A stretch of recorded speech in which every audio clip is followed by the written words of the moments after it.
Talking about ransomware here today for Tech Republic. I'm Karen Roby with Lance Whitney. And specifically, Lance, we're talking about how ghost accounts could leave your organization vulnerable to ransomware. I think a good place to start here would be just to talk about, a ghost account, what you mean by that, and then we'll get a little bit further into the actual ransomware attacks and what they look like. Sure, thanks, Karen. So this was a report from the security firm Sophos. And to answer the first question, what is a ghost account? So ghost account is an account that was used at some point by an employee of an organization, and that employee has since left the company. Either they've gone on to another job, or they've retired, or unfortunately they may have passed away, but the account is still active and still in use. And in many cases, the account may still be active because administrators have neglected to remove it or haven't gotten around to removing it. Or in other cases, it could be that the account is being used for other tasks, such as administrative tasks or running different services on a computer. So the account is actually still needed, even though no actual employee is using it.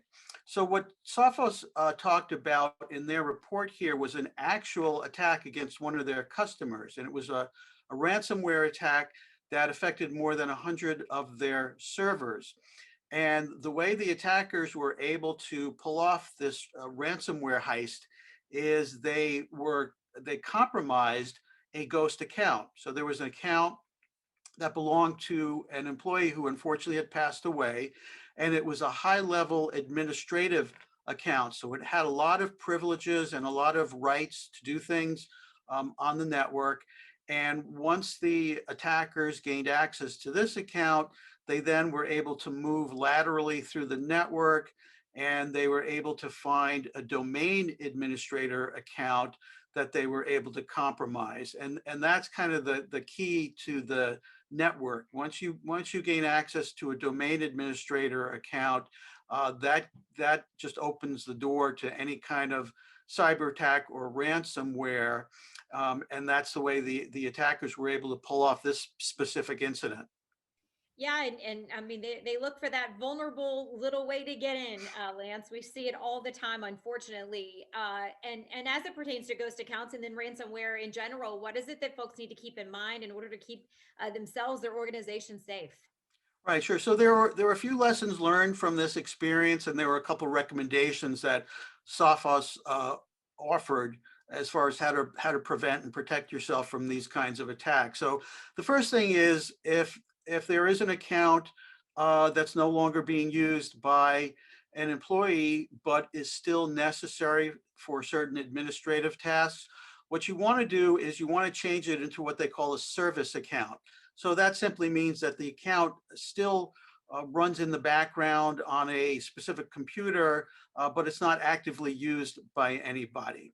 And the second thing that they mentioned, which is actually even more important, is to deny interactive logins for this type of account. And what that means is that even if someone is able to gain access to the username and password, they can't manually use those to log into the account.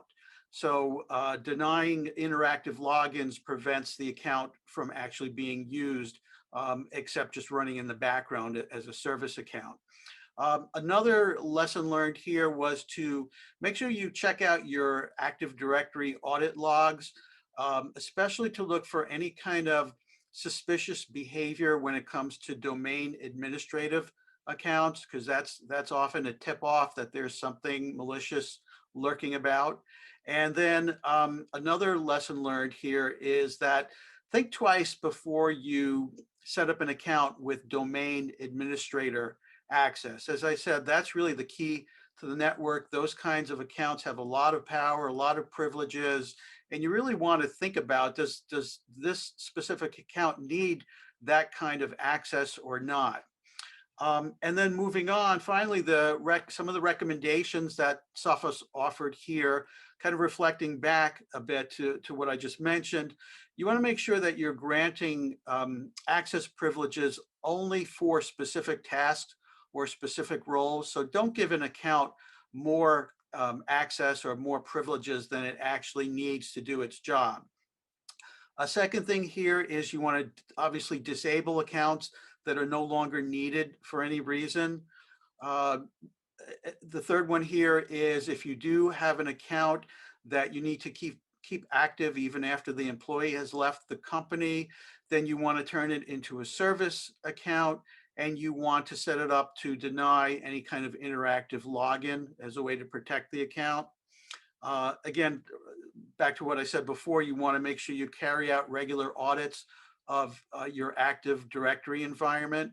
And then finally, always worth keeping in mind, you want to make sure you have a strong and reliable security solution in place, and hopefully one with anti-ransomware capabilities. Yeah, most certainly. And some of those things we talk about them a lot, Lance, but we can't. They just bear repeating over and over and over. It's worth it. As devastating as ransomware, the effects that it can have on a company. Well, of course, much more on ransomware, the ghost accounts here, and Lance's articles can all be found on Tech Republic. And we hope you will check it out there. Thanks for watching.